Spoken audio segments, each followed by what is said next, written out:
Jésus est en vie. Le livre de la Genèse chapitre 29. Jacob se mit en marche et s'en alla au pays des fils de l'Orient.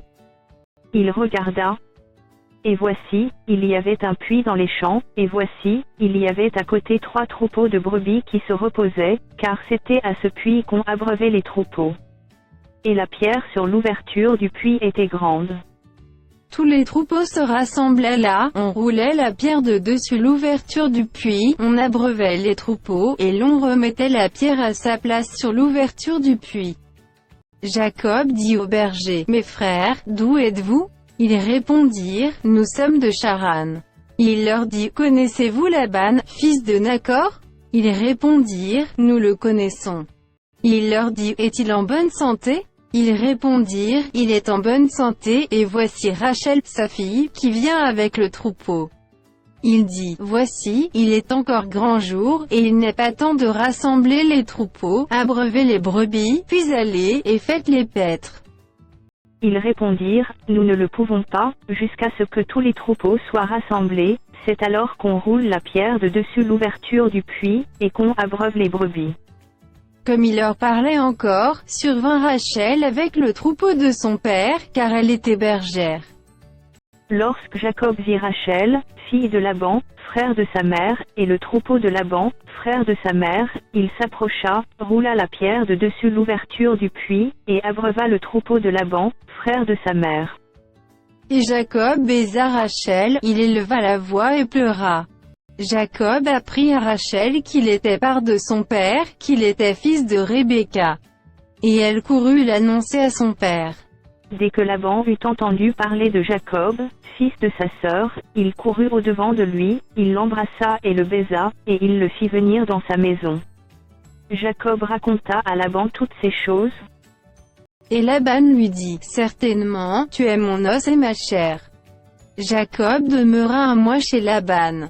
Puis Laban dit à Jacob, « Parce que tu es mon parent, me serviras-tu pour rien? Dis-moi quel sera ton salaire. » Or, Laban avait 2 filles, l'aînée s'appelait Léa, et la cadette Rachel. Léa avait les yeux délicats, mais Rachel était belle de taille et belle de figure. Jacob aimait Rachel, et il dit, « Je te servirai 7 ans pour Rachel, ta fille cadette. » Et Laban dit, « J'aime mieux te la donner que de la donner à un autre homme.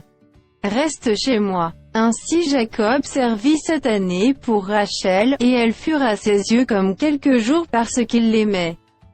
Ensuite Jacob dit à Laban, « Donne-moi ma femme, car mon temps est accompli, et j'irai vers elle. » Laban réunit tous les gens du lieu, et fit un festin. Le soir, il prit Léa, sa fille, et la mena vers Jacob qui s'approcha d'elle. Et Laban donna pour servante à Léa, sa fille, Zilpa, sa servante.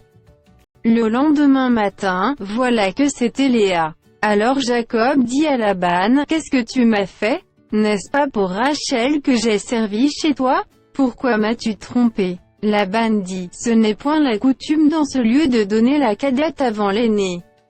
Achève la semaine avec celle-ci, et nous te donnerons aussi l'autre pour le service que tu feras encore chez moi pendant 7 nouvelles années. » Jacob fit ainsi, et il acheva la semaine avec Léa, puis Laban lui donna pour femme Rachel, sa fille.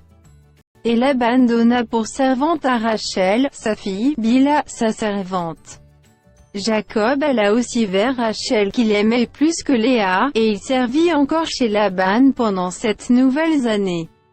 L'Éternel vit que Léa n'était pas aimée, et il la rendit féconde, tandis que Rachel était stérile.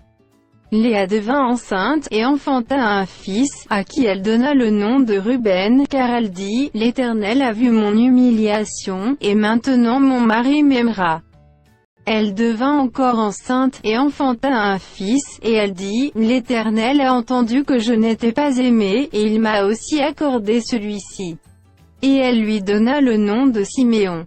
Elle devint encore enceinte, et enfanta un fils, et elle dit, « Pour cette fois, mon mari s'attachera à moi, car je lui ai enfanté 3 fils. » C'est pourquoi on lui donna le nom de Lévi. Elle devint encore enceinte, et enfanta un fils, et elle dit, « Cette fois, je louerai l'Éternel. » C'est pourquoi elle lui donna le nom de Juda. Et elle cessa d'enfanter.